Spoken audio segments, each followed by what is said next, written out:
Doctor ortho Ayurvedic oil and capsule. अब दर्द भी घुटने टेकेगा।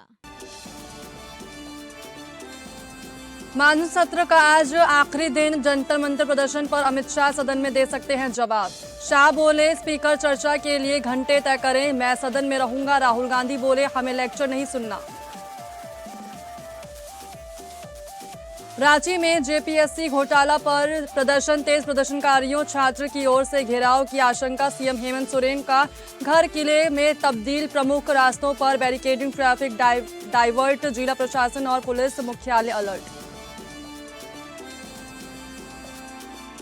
देहरादून के मदरसे पर उत्तराखंड अल्पसंख्यक शिक्षा प्राधिकरण ने मारा छापा, बिना मान्यता चल रहे मदरसे पर कार्रवाई, बच्चों को औपचारिक शिक्षा दिलवाने के लिए दिए निर्देश।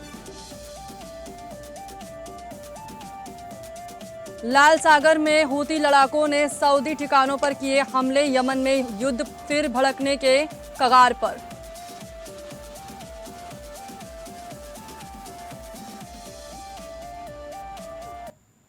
नमस्कार, इस बुलेटिन में आप सभी का स्वागत है। मैं हूं आपके साथ साक्षी मिश्रा। इस वक्त की बड़ी खबर सामने आ रही है। मानसून सत्र का आज आखिरी दिन है। जी हां, आज आखिरी दिन है मानसून सत्र का। जनता मंतर प्रदर्शन पर अमित शाह जवाब दे सकते हैं।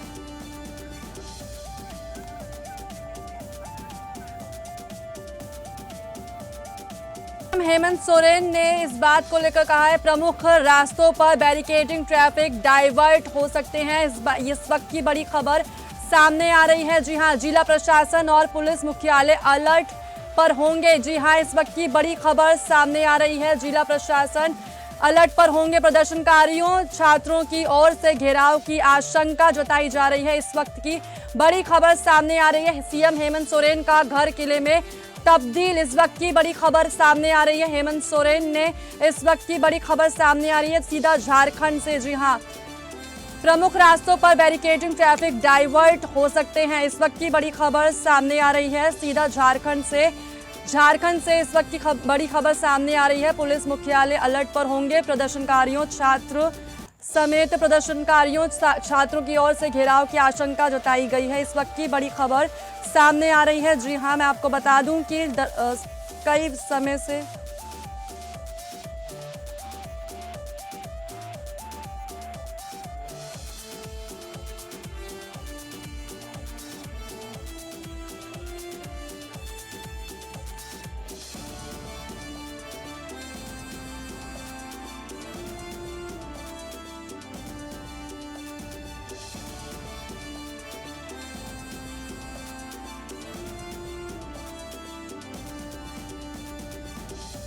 सीएम हेमंत सोरेन लगातार इस बात को लेकर चर्चा कर रहे हैं सदन में। जी हां, इस वक्त की बड़ी खबर सामने आ रही है। झारखंड में लगातार ये प्रदर्शन हो रहा है और छात्रों का गुस्सा सड़कों पे उतर आया है। जैसे कि आप लोग जानते हैं कि छात्र लगातार इस बात को लेकर मांग भी कर रहे हैं, परीक्षा को लेकर, जेपीएससी और जेएसएससी परीक्षा को लेकर लगातार इस बात को लेकर गुस्साए छात्र सड़क पर उतर चुके हैं।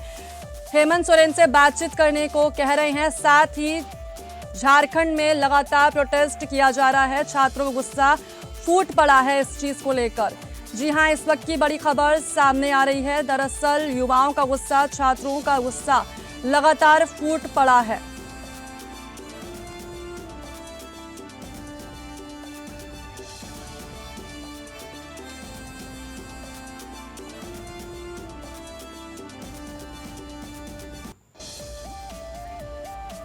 मानसून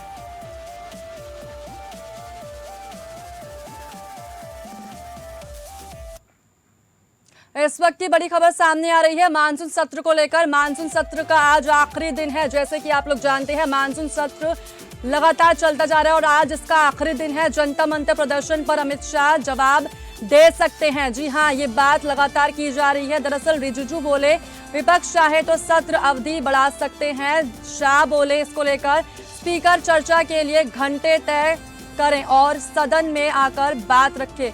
जी हां, इस वक्त की बड़ी खबर सामने आ रही है। मानसून सत्र का आज आखिरी दिन है और लगातार छात्रों को लेकर भी बातचीत की जा रही है।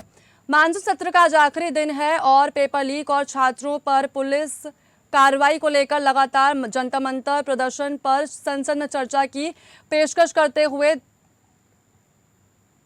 राहुल गांधी ने इसको लेकर कई तमाम चीजें रखी हैं। उन्होंने कहा है कि विपक्ष को शाह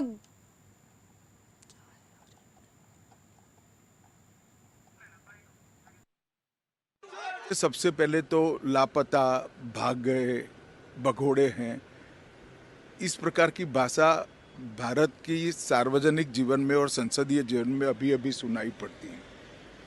जब से संसद सत्र शुरू हुआ तब से लगातार मैं संसद में आता हूँ, मेरी चैम्बर में बैठा हूँ। चूंकि संसद भवन के अंदर विपक्ष संसद को चलने ही नहीं दे रहा है, दोनों गृहों में, तो कोई जाकर क्या करेगा। जहाँ तक चर्चा का सवाल है, सरकार की ओर से किरण रिजिजू जी ने, जो हमारे पार्लियामेंट्री अफेयर्स मिनिस्टर है, उन्होंने बहुत स्पष्ट कर दिया है कि जो नीट आंदोलन के छात्र प्रदर्शन पर सभी प्रकार की चर्चा करने के लिए सरकार तैयार है और चर्चा के लिए समय सुनिश्चित किया जाए और विपक्ष तैयार हो जाए। पहले तो ये यही मांग कर रहे थे, हमने हाँ बोल दिया। मेरी ओर से भी मैंने कह दिया है कि मैं किसी भी सवाल का जवाब देने के लिए संसद में तैयार हूं। हमने खारगे जी और मैंने प्रेस कॉन्फ्रेंस किया, बाकी ऑपोजिशन ने क्लियरली बोला है, we are not interested in listening to mister Amit Shah's imagination. We are not interested in him giving us a lecture or a discussion. We are interested in one simple thing. And when I say we, I mean the younger generation of this country. Who shot those students? Who gave the order to shoot those students? Who blinded one of the students? Who shot one of the students in the ear? Who gave the order to beat the students with lathis, with nails? Who gave that order? That order was implemented by the Home Ministry. Delhi Police and RAC are both Home Ministry systems. PM Modi ने युवाओं से अपने पसंदीदा लोगों की आत्मकथाएं पढ़ने और दूसरों के संघर्षों से सीख लेने का आह्वान किया है। साथ ही पीएम मोदी ने इसे लेकर कहा है कि रील के दौर में इंटरनेट मीडिया इन्फ्लुएंसर उन्हें कुछ खास रास्तों पर ले जा सकते हैं, पर शॉर्टकट आपको क्षति पहुंचा सकता है। इससे दूर रहें। प्रधानमंत्री नरेंद्र मोदी ने युवाओं से अपने पसंदीदा लोगों की आत्मकथाएं पढ़ने और दूसरों के संघर्षों से सीख लेने का आह्वान किया। यहाँ तक कि पीएम मोदी ने ये बात पूर्व राष्ट्रपति रामनाथ कोविंद की आत्मकथा Triumph of the Indian Republic, my life my struggles के विमोचन कार्यक्रम में कही। साथ ही पीएम मोदी ने यह भी कहा कि उन्होंने राष्ट्रपति पद छोड़ने के बाद भी आराम नहीं किया, बल्कि एक राष्ट्र एक चुनाव पहल पर काम कर रहे हैं। पीएम मोदी ने युवाओं से आत्मकथाएं पढ़ने की अपील की, क्योंकि ये किसी खास दौर को उस व्यक्ति के जीवन के जरिए समझने का मौका देती है जिसने उसे खुद अनुभव किया हो। कहा, ये रील का जमाना है। लोकसभा अध्यक्ष ओम बिरला ने कोविंद को दृढ़ संकल्प की जीवन मिसाल बताया और भारत के कूटनीतिक संबंधों को मजबूत करने के लिए उनकी सराहना की। कार्यक्रम में देश के प्रधान न्यायाधीश सूर्यकांत और कई केंद्रीय मंत्री भी उपस्थित थे। कोविंद जी की जीवन यात्रा को आप उनके शब्दों में जाने, उनकी लेखनी को, उनके अनुभवों को देश की नई पीढ़ी पढ़े। इससे हर किसी को काफी कुछ सीखने को मिलेगा। मैं रामनाथ कोविंद जी को इस आत्मकथा के लिए बहुत बहुत बधाई देता हूं। साथियों, कोविंद जी ने अपनी इस पुस्तक को बहुत ही सटीक नाम दिया है। कॉकरोच जनता पार्टी के फाउंडर अभिजीत दिपके ने छात्र आंदोलन की तर्ज पर एक और प्रदर्शन जल्द शुरू करने का ऐलान किया। उन्होंने इसे जनता मंतर सीजन 2 बताया। दिपके ने आरोप लगाया, हमने आज दिल्ली में अपने वॉलंटियर्स की बैठक रखी थी। हम एक हॉल की तलाश कर रहे थे, लेकिन कोई भी हमें हॉल किराए पर देने को तैयार नहीं था। सभी लोग कहते रहे कि ऊपर से दबाव है। उन्होंने आरोप लगाया, इन सब के पीछे बीजेपी का हाथ है। इस तरह की कार्रवाई से हम पीछे नहीं हटेंगे। चीफ स्पोक्सपर्सन सौरभ दास ने कहा, कॉकरोच जनता पार्टी अब देश भर में लिसनिंग टूर शुरू करने जा रही है ताकि लोगों की बात सुनी जा सके। पार्टी एक कैंपेन चलाएगी और स्वतंत्रता दिवस से शिक्षा के मुद्दे को प्राथमिकता देगी। कॉकरोच जनता पार्टी के फाउंडर अभिजीत दीपके सितंबर से देश भर में क्या बोलती पब्लिक अभियान शुरू करेंगे। दीपके ने ये घोषणा की। उन्होंने कहा कि हम गांव शहर जाकर युवाओं से बातचीत करेंगे, साथ ही बेरोजगारी और महंगी शिक्षा को मुद्दा बनाएंगे।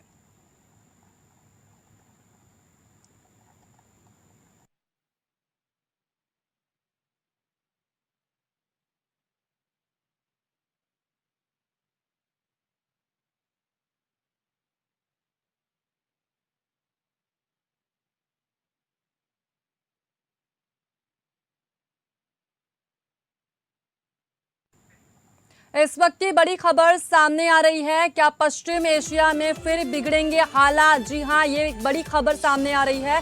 लाल सागर में हूती लड़ाकों ने किए हमले। जी हां, हूती लड़ाकों ने किए हमले। हूती विद्रोहियों ने सऊदी ठिकानों पर किए हमले। यहां तक कि यमन में युद्ध फिर भड़कने के कगार पर देखने को मिल सकता है। पश्चिम एशिया लंबे समय से अस्थिर चल रहा है और जब अमेरिका और ईरान के बीच शांति हुई तो युद्ध का एक नया मोर्चा खुलता दिखाई दे रहा है। साथ ही दरअसल यमन के हूती विद्रोहियों ने सऊदी के कई ठिकानों पर हमले किए हैं। यमन के हूती विद्रोहियों ने सऊदी जहाजों को निशाना बनाया, जिससे पश्चिम एशिया के हालात फिर से बिगड़ने का खतरा पैदा हो गया है। हूती विद्रोहियों ने बुधवार को लाल सागर में एक सैन्य परिवहन पोत पर हमला किया और सऊदी समर्थित ठिकानों पर भी हमले किए। हूती विद्रोहियों के सैन्य प्रवक्ता ने एक बयान में कहा कि विद्रोही समूह ने मोचा और मारिब क्षेत्रों में सऊदी अरब के सैन्य ठिकानों पर हमले किए। इस दौरान हथियार डिपो और कमान केंद्रों को बैलिस्टिक मिसाइलों और ड्रोन से निशाना बनाया गया। हमले सटीक थे और इनमें सऊदी नागरिकों समेत दर्जनों लोग हताहत हुए। यमन का युद्ध फिर भड़कने के कगार पर है। हूतियों ने सऊदी अरब के खिलाफ समुद्री नाकेबंदी का ऐलान कर दिया है। वहीं सऊदी अरब ने भी बीते दिनों यमन में हूती विद्रोहियों के ठिकानों पर हमले किए थे। हूती विद्रोही ईरान समर्थित हैं और उनका सऊदी के साथ विवाद चल रहा है।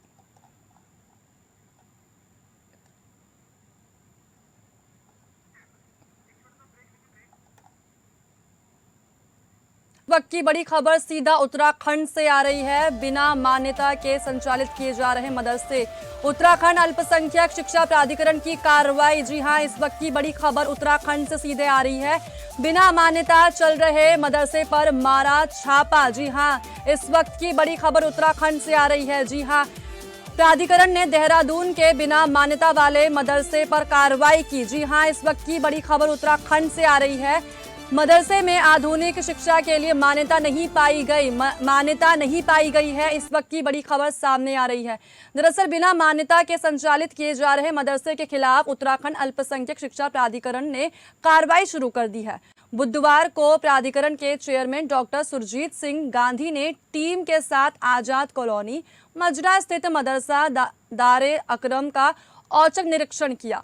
इस दौरान मदरसे में करीब 50 छात्र धार्मिक शिक्षा की कक्षा में अध्ययन करते मिले।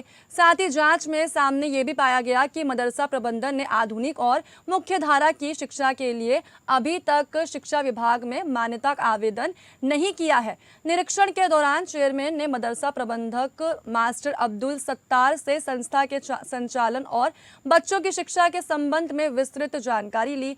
प्रबंधक ने बताया कि मदरसे की मान्यता के लिए शिक्षा विभाग में अभी आवेदन नहीं किया गया है। इस पर चेयरमैन ने कड़ी चेतावनी देते हुए स्पष्ट रूप से कहा कि बच्चों को केवल धार्मिक शिक्षा तक सीमित नहीं रखा जा सकता। प्रत्येक बच्चे को मान्यता प्राप्त और गुणवत्तापूर्ण औपचारिक शिक्षा का अधिकार है।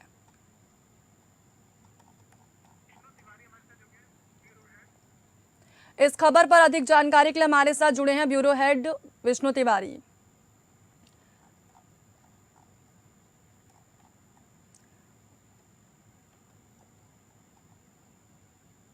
विष्णु जी, ये जो खबर सामने आ रखी है मदरसे वाली, इस पर क्या कुछ अपडेट आया है अभी? जी साक्षी, इसमें ऐसा हुआ था कि कल चेयरमैन जो शिक्षा प्राधिकरण बनाए आप मदरसा बोर्ड भंग करके, तो उनके चेयरमैन ने कल औचक निरीक्षण किया था मदरसा के। तो वहां पर 50 बच्चे जो है वो वहां पर अवैध पाए गए और वो लोग क्योंकि धार्मिक यहाँ पर अपना पढ़ाई कर रहे थे, जबकि यहाँ पर स्पष्ट निर्देश है कि प्राधिकरण जो यहाँ शिक्षा प्राधिकरण बना हुआ है यहाँ पर मदरसाने का, उन्होंने स्पष्ट किया हुआ है कि उत्तराखंड जो यहाँ का बोर्ड है उससे आप अंतर्गत जो भी पढ़ाई होगी पठन पाठन वो भी करेंगे आप, ठीक है। तो उसके अवैध में उन्होंने सख्त चेतावनी दी है कल उनको, और उनको कहा है कि भविष्य में इस तरह की घटनाएं ना हो, आपको उत्तराखंड बोर्ड का सिलेबस भी पढ़ाना पड़ेगा आपकी धार्मिक पढ़ाई किताबों के साथ।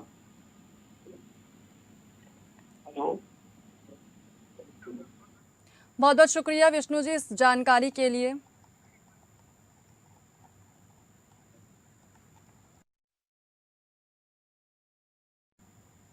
अब बढ़ते हैं अगली खबर की ओर। टोल शुल्क के लिहाज से देश के सबसे महंगे एक्सप्रेसवे में शामिल कानपुर लखनऊ एक्सप्रेसवे का उद्घाटन 13 जुलाई को हुआ था।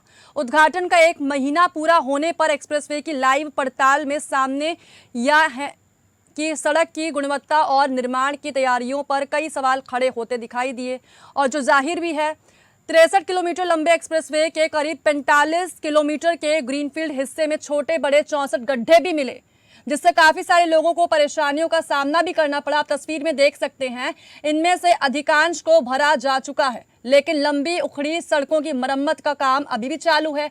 डायवर्जन तो नहीं है, लेकिन जगह जगह मरम्मत कार्य, उखड़ी सड़क, पैचवर्क और असमतल सतह की वजह से 45 मिनट में कानपुर पहुंचने का दावा फेल हो गया। इन वजहों से यह सफर करीब 70 मिनट का हो गया है। सर्विस लेन में उगी 2.5 फीट की लंबी घास गवाही दे रही है, ये चीख चीख कर कि एक्सप्रेसवे में हड़बड़ी की गई है। दोनों तरफ कम से कम 42 स्थानों पर मिट्टी के ढेर मिले। कई जगह सड़क की मरम्मत किए जाने के बावजूद पैच वर्क दोबारा उखड़ा हुआ मिला। सबसे ज्यादा समस्या कानपुर से लखनऊ की दिशा वाले मार्ग पर दिखाई दी। इस तरफ लंबे पैचवर्क किए जा रहे हैं और कुछ जगह पूरी सड़क को काट कर दोबारा बनाया जा रहा है। इस खबर पर अधिक जानकारी के लिए हमारे साथ जुड़े हैं हमारे विशेष संवाददाता आनंद जी। आनंद जी, जैसे ये सड़क ये जो एक्सप्रेसवे बना था 13 जुलाई को, और बड़े शान से कहा था कि अमेरिका जैसा एक्सप्रेसवे बनेगा। खैर, ये तो पहली बारिश में तो ये इम्तिहान तो ये पास नहीं कर पाई, लेकिन अभी क्या स्थिति है, क्या कुछ अपडेट है इस पर? बिल्कुल, देखिए पिछले कई दिनों से जो लखनऊ कानपुर एक्सप्रेसवे है उसकी गुणवत्ता को लेकर लगातार शिकायतें आई हैं और कई जगहों पर खामियां दूर करने की कोशिश हो रही है, लेकिन उसमें दूर नहीं हुई है। कई जगहों पर सड़क धसी है, कई जगहों पर टूटी है, और पैच वर्क कंपनी ने किया भी था, वो भी कई जगहों पर उखड़ा है। कुल मिला के कहा जाए तो करीब 4000 करोड़ रुपए से भी ज्यादा का यह प्रोजेक्ट 4200 करोड़ का ड्रीम प्रोजेक्ट था ये मुख्यमंत्री योगी आदित्यनाथ का। लेकिन जिस तरह से इसके हालात हैं इस एक्सप्रेसवे के, उसको देखते हुए कहा जा रहा है कि स्थितियां फिलहाल ठीक नहीं लग रही हैं।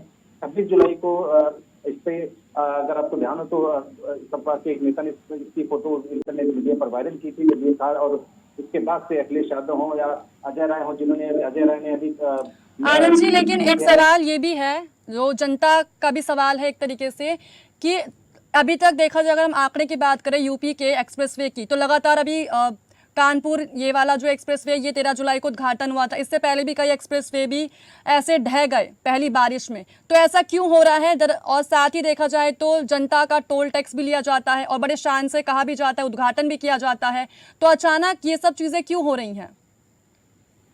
देखिए, जहाँ तक अन्य दूसरे एक्सप्रेसवे हो, चाहे गंगा एक्सप्रेसवे हो, पूर्वांचल हो, बुंदेलखंड एक्सप्रेसवे, छोटी मोटी खामियां निकलनी कोई बड़ी बात नहीं है, क्योंकि जब आप इतना बड़ा प्रोजेक्ट बनाते हैं तो वो उसको दूर किया जाता है और उनको दूर भी किया गया। लेकिन इस एक्सप्रेसवे में जो लगातार खामियां एक के बाद एक लगातार सामने आ रही है, कई जगहों पर स्थितियां आप देख सकते हैं, कई जगहों पर ऐसा हुआ है जहाँ पर सड़कें टूटी हैं या सड़क धसी है। तो ये जो मामला है इस लखनऊ और कानपुर एक्सप्रेसवे का, वो अन्य मामलों से बेहद अलग है और ये चिंताजनक भी है, क्योंकि जिस तरह का निर्माण, जिस तरह की बातें कही गई कि 4000 करोड़ रुपए सर्विस की लागत से ये बना है, उसके बाद अगर ऐसी स्थितियां हैं तो ये सामान्य सी बात नहीं है। और यही वजह है कि सरकार इसमें इन्वॉल्व है। मुख्यमंत्री लगातार इसकी मॉनिटरिंग कर रहे हैं, देख रहे हैं कि क्या इसमें दिक्कतें आ रही हैं और कहाँ पर कमियां हैं और कौन इसके लिए जिम्मेदार है। तमाम चीजें सरकार के पक्ष से अगर कहा जाए तो देखी जा रही है, लेकिन विपक्ष इस बीच अपना लगातार दबाव बनाए हुए है। अजय राय ने अभी राज्यपाल आनंदीबेन पटेल को चिट्ठी लिखकर इसमें हस्तक्षेप की मांग की है और ये कहा है कि वो प्रधानमंत्री नरेंद्र मोदी को इस बात से अवगत कराएं कि जो ड्रीम प्रोजेक्ट था केंद्र सरकार का, जो ड्रीम प्रोजेक्ट था उत्तर प्रदेश सरकार का, उस ड्रीम प्रोजेक्ट का क्या हाल यहाँ पर हुआ है। बहुत बहुत धन्यवाद इस जानकारी के लिए। इस बुलेटिन में बस इतना ही। नमस्कार।